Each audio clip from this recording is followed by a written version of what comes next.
Hi guys, welcome to the third video of अपन third chapter. अपन ने पिछली दो वीडियो में क्या पढ़ा था कि जो पब्लिक सेक्टर की दो थी। फर्स्ट क्या थी, डिपार्टमेंटल अंडरटेकिंग, वो क्या होती है, उसके डिमेरिट्स और मेरिट्स।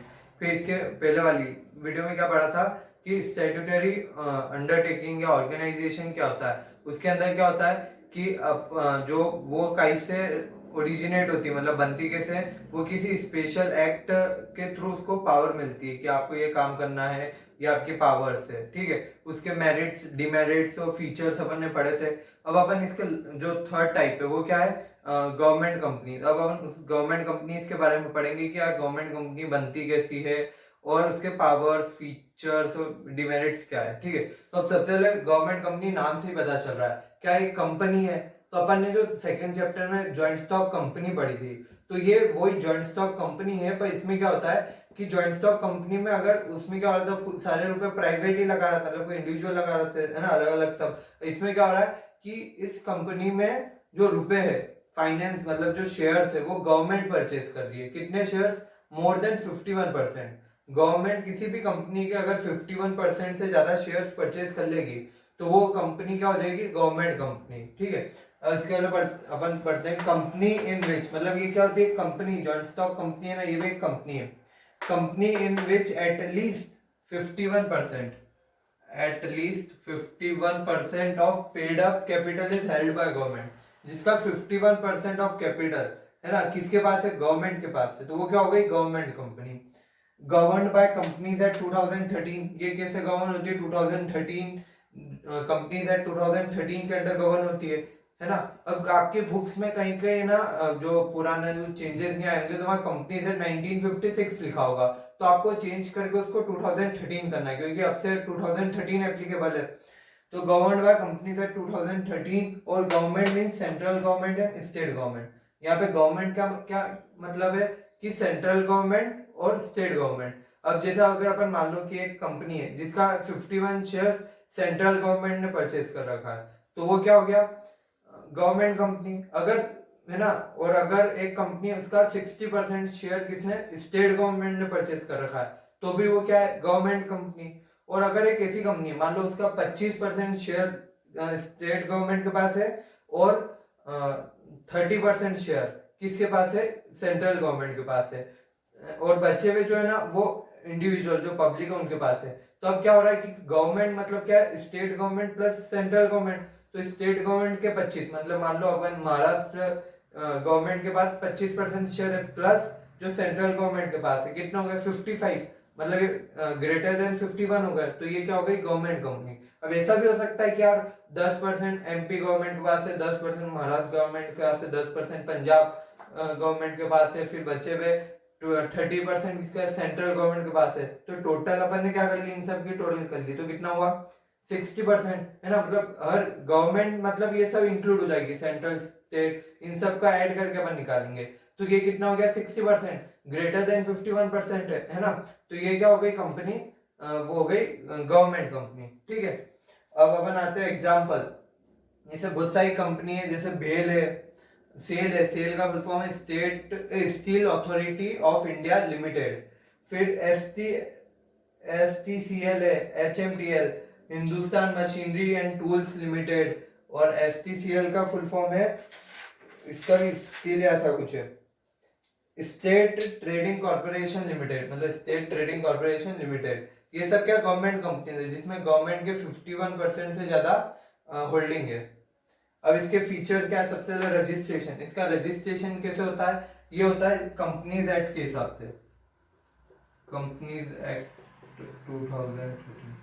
इसका रजिस्ट्रेशन कैसे होगा, कंपनीज एक्ट में जैसे नॉर्मल कंपनी का रजिस्ट्रेशन होता है ना, वैसे ही गवर्नमेंट कंपनी का भी सेम टू सेम वैसे ही रजिस्ट्रेशन होगा।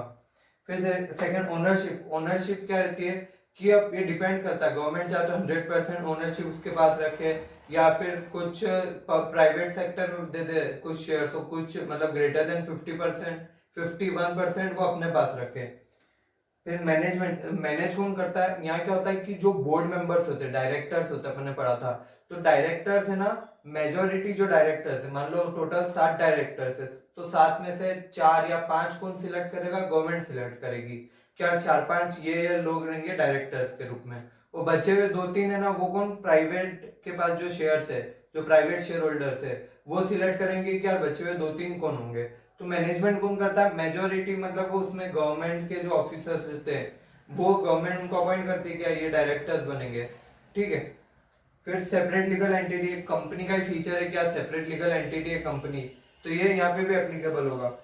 फिर मिनिस्ट्रियल कंट्रोल, अब इसमें क्या होता है, ये किसी मिनिस्ट्री के अंडर कंट्रोल रहती है, कोई मिनिस्ट्री रहती है ना, वो इसको मान लो मिनिस्ट्री है, वो डिसाइड करती है कि अपने को इसमें इतने शेयर रखने हैं कि नहीं, और रखे तो डायरेक्टर्स होंगे, वो एक मिनिस्ट्री बना रखी है गवर्नमेंट ने, वो कंट्रोल करती है, तो उनको मिनिस्ट्री का कंट्रोल रहता है इसमें भी। फिर फाइनेंशियल ऑटोनॉमी, अब ये एक सेपरेट लीगल एंटिटी है, तो यहाँ क्या इनको फाइनेंशियल फ्रीडम मिल रही है, ऑटोनॉमी मतलब फ्रीडम, क्या वो चाहे तो अपने रुपए कहीं इन्वेस्ट भी कर सकते हैं, कहीं से बोरो भी कर सकते हैं अलग से, और गवर्नमेंट को उनको वो देने की जरूरत नहीं, जो कि उनका प्रॉफिट का हिस्सा है ना, वो गवर्नमेंट को एज ए डिविडेंड देगी, पर उससे ज्यादा कुछ नहीं देगी वो, है ना। फिर एफिशिएंट स्टाफ, अब यहाँ पे क्या हो रहा है, रिक्रूटमेंट, जो एम्प्लॉय वो हायर कर रहे हैं उनका अच्छा प्रॉपर टेस्ट हो रहा है, कोई मतलब जैक वैक और ये नहीं लगता है इसमें भी, तो ये एक टाइप ऑफ प्राइवेट ही हो गई, क्योंकि गवर्नमेंट आधी है आधी प्राइवेट है, तो प्राइवेट सेक्टर क्या करता है, वो तो एफिशिएंसी पे बिलीव करता है कि एफिशिएंट चाहिए उनको, तो उसके वजह से उनका एफिशिएंट वर्क होता है, तो स्टाफ जो वो होता है ना रिक्रूट होता है, वो एफिशिएंट स्टाफ रखते हो। फिर लास्ट का अकाउंटेबिलिटी, ये जो गवर्नमेंट कंपनी है ये भी अकाउंटेबल किसको रहती है, जो मिनिस्ट्री है जिसके अंडर ये है, इसको ये अकाउंटेबल रहती है कि यार हमने इस साल इतना प्रॉफिट कमाया, इतना डिविडेंड दिया है, इतना हमने सेल्स बढ़ाया है, ये सब आपको रिपोर्ट करना पड़ता है। अब ये होगा अपने कितने 8 फीचर्स थे। अब अपन आते हैं मेरिट्स पे कि मेरिट्स क्या है। सबसे पहले वही एडमिनिस्ट्रेटिव ऑटोनॉमी, क्या जो डिपार्टमेंटल अंडरटेकिंग में आपको फ्रीडम नहीं मिल रही थी एडमिनिस्टर करने की, यहाँ पे वो आपको फ्रीडम है कि आप कैसे भी एडमिनिस्ट्रेट कर सकते हो अपने रूल्स रेगुलेशन लगा के। सेकेंड क्या है, ग्रेटर फिजिबिलिटी।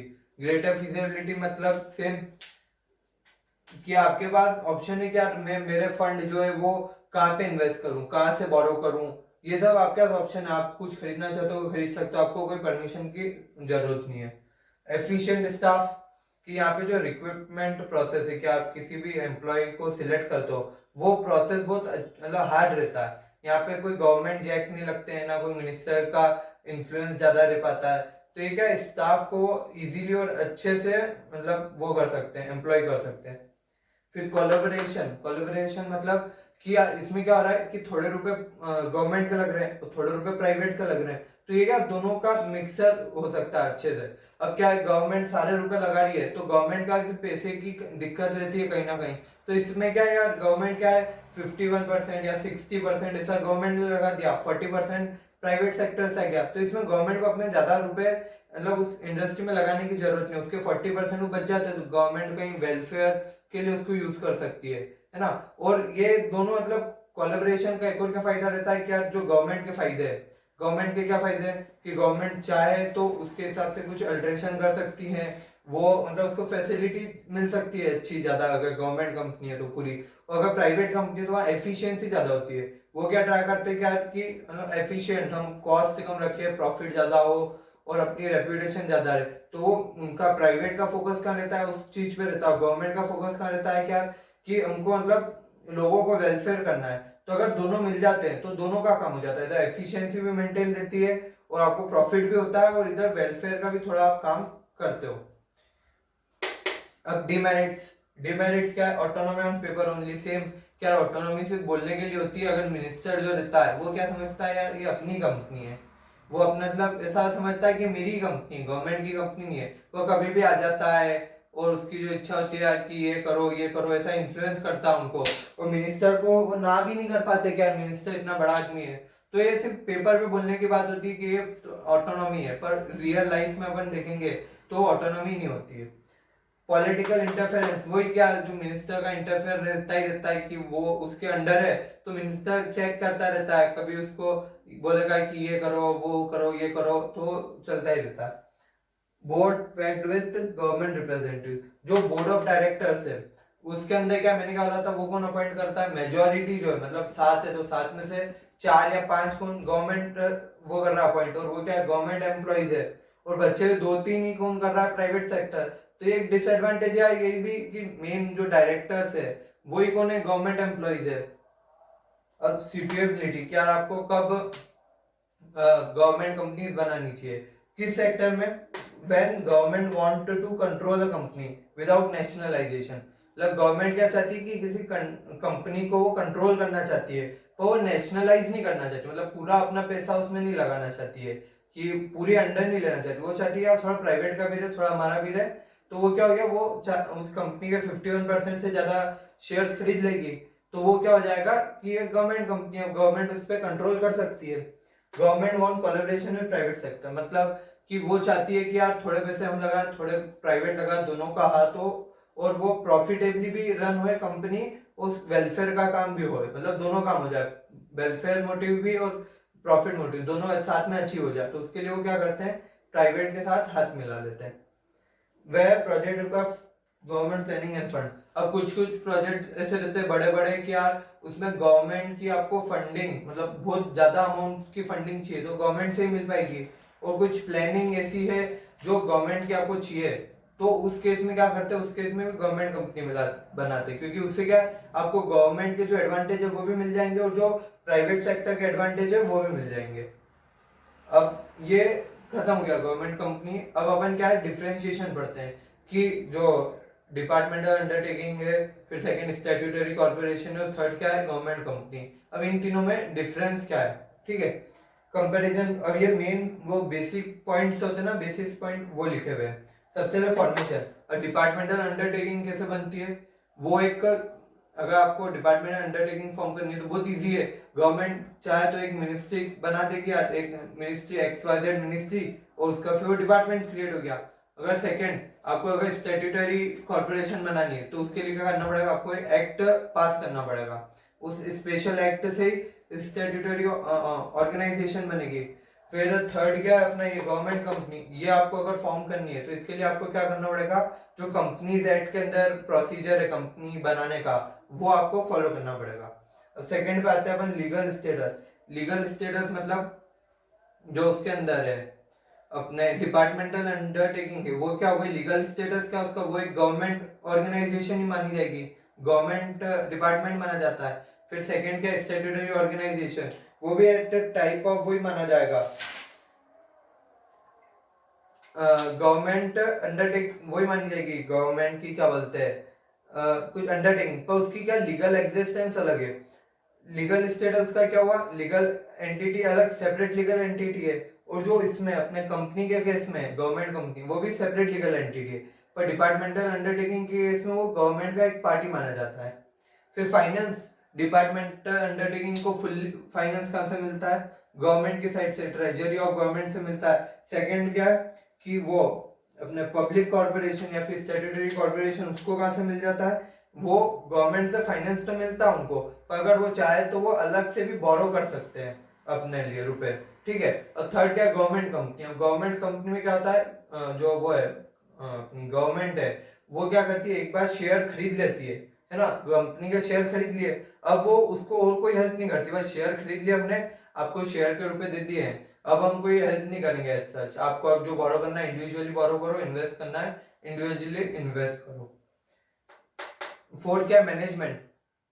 डिपार्टमेंटल अंडरटेकिंग को कौन मैनेज और कंट्रोल कौन करता है, वो जो मिनिस्ट्री सेटअप हुई है उसके लिए, जैसे रेलवे मिनिस्ट्री है तो वो रेलवे को मैनेज करती है। और सेकंड अपन स्टैट्यूटरी कॉर्पोरेशन में देखते हैं उसको कौन कंट्रोल करता है, जो गवर्नमेंट ने बोर्ड मेंबर सिलेक्ट करे उसमें, है ना, वो करते हैं पूरा कंट्रोल। और थर्ड है अपनी गवर्नमेंट कंपनी, इसमें जो मेजोरिटी गवर्नमेंट एम्प्लॉयज रहते हैं जिनको गवर्नमेंट अपॉइंट करती है बोर्ड में, और थोड़े क्या रहते हैं प्राइवेट सेक्टर के भी वो रहते हैं एम्प्लॉयज, वो भी गवर्नमेंट वो कंट्रोल करते हैं। स्टाफ, उसमें जो डिपार्टमेंटल अंडरटेकिंग उसका स्टाफ कैसा रहता है, एक तो वो रहता है उसको अपन क्या मानते हैं, गवर्नमेंट सर्वेंट और सिविल सर्वेंट मानते हैं डिपार्टमेंटल अंडरटेकिंग के उसमें। तो अगर अपन इसमें देखते हैं गवर्नमेंट कंपनी और स्टैट्यूटरी ऑर्गेनाइजेशन, उसके जो स्टाफ होते हैं ना वो गवर्नमेंट एम्प्लॉयज नहीं है ना, उनके ऊपर सिविल रूल जो है, सिविल सर्वेंट रूल, वो अप्लाई नहीं होगा, ये एक ऐसे माने जाएंगे ये प्राइवेट कंपनी का अलग से एक एम्प्लॉय है। फिर ऑटोनॉमी, ऑटोनॉमी मतलब फ्रीडम फ्रीडम सबसे ज्यादा कहीं में रहती है, अपनी गवर्नमेंट कंपनी या मतलब फ्रीडम थोड़ी ज्यादा रहती है एज कंपेरिजन वो दोनों। फिर इससे कम फ्रीडम कहीं में रहती है स्टैट्यूटरी ऑर्गेनाइजेशन, क्योंकि यार उनको कभी कभी रिपोर्ट करना पड़ता है डेली बेसिस या बड़े बड़े हर चीज के लिए उनको इस्तेमाल नहीं जाना पड़ता है, मिनिस्ट्री का पूछने नहीं जाना पड़ता है। और सबसे कम कहीं में रहती है डिपार्टमेंटल अंडरटेकिंग। क्यों? क्योंकि उसमें मिनिस्टर ही हर चीज, मतलब मिनिस्टर की पूछ के ही करनी पड़ती है, आपको सुपीरियर से पूछ के ही हर चीज करनी पड़ेगी मिनिस्ट्री से। ओनरशिप, डिपार्टमेंटल अंडरटेकिंग 100% ओनर कौन है? गवर्नमेंट। स्टैट्यूटरी कॉर्पोरेशन में भी कौन है? Government 100% owner. पर गवर्नमेंट कंपनी में एटलीस्ट 50% ओनर कौन होता है? गवर्नमेंट। और बचे हुए 45 है, एटमोस्ट 45 किसके पास हो सकते हैं? प्राइवेट सेक्टर के पास भी हो सकते हैं। अकाउंटेबिलिटी, सबसे ज्यादा अकाउंटेबल कौन होता है? डिपार्टमेंटल अंडरटेकिंग होती है। क्यों? क्योंकि उसको हर एक चीज की रिपोर्ट देनी पड़ती है मिनिस्ट्री को। उससे कम अकाउंटेबल स्टैट्यूटरी कॉर्पोरेशन, उनको भी रिपोर्ट किसको करनी पड़ती है? पार्लियामेंट को करनी पड़ती है। और लास्ट क्या है? गवर्नमेंट कंपनी, उनको किसको रिपोर्ट करनी है, मतलब किसको अकाउंटेबल है? ये अकाउंटेबल है उनको, जो मिनिस्ट्री है ना, इनके हेड जो मिनिस्ट्री कंट्रोल कर रही है, उनको सिर्फ उस मिनिस्ट्री को रिपोर्ट करना है, पार्लियामेंट को रिपोर्ट नहीं करना जाके। लास्ट है सुटेबिलिटी। सुटेबिलिटी मतलब कि यार अपने को वो डिपार्टमेंटल अंडरटेकिंग कब सुटेबल होती है? जब सिक्रेसी इसकी बात आती है, defence, railway, post office, broadcasting, इसकी जब बात आती है तब डिपार्टमेंटल अंडरटेकिंग। फिर सेकंड क्या होता है कि स्टैट्यूटरी ऑर्गेनाइजेशन, या वो कब चाहिए आपको? वो तब लगती है जब आपको कोई बिजनेस करना है ना, कोई बिजनेस रन करना है या फिर कुछ ऐसा वर्क करना है जिसमें आपको मोनोपोली चाहिए, तो उस केस में क्या करेंगे आप? स्टैट्यूटरी ऑर्गेनाइजेशन बनाएंगे। फिर थर्ड क्या है? Government company. ये क्यों बनाते हैं? कि आपको कोई बिजनेस रन करना है ना, पर उसमें आपको थोड़ा प्राइवेट सेक्टर का भी कंट्रीब्यूशन चाहिए, है ना। तो अगर आपको प्राइवेट सेक्टर का भी कंट्रीब्यूशन चाहिए तो आप क्या बनाओगे? Government company. ये होगा 9 पॉइंट है डिफरेंशिएशन के। इसके अपन ने 9 पॉइंट पढ़ लिया पूरे कंप्लीट। अब ये खत्म होता है। नेक्स्ट उसमें क्या आएगा अपना? Changing role of public sector, मतलब पब्लिक सेक्टर कैसे चेंज हो रहा है धीरे धीरे, ये पढ़ेंगे। और उसके बाद ज्वाइंट वेंचर बाकी है, ग्लोबल एंटरप्राइज, ये सब बाकी है। ठीक है, थैंक यू।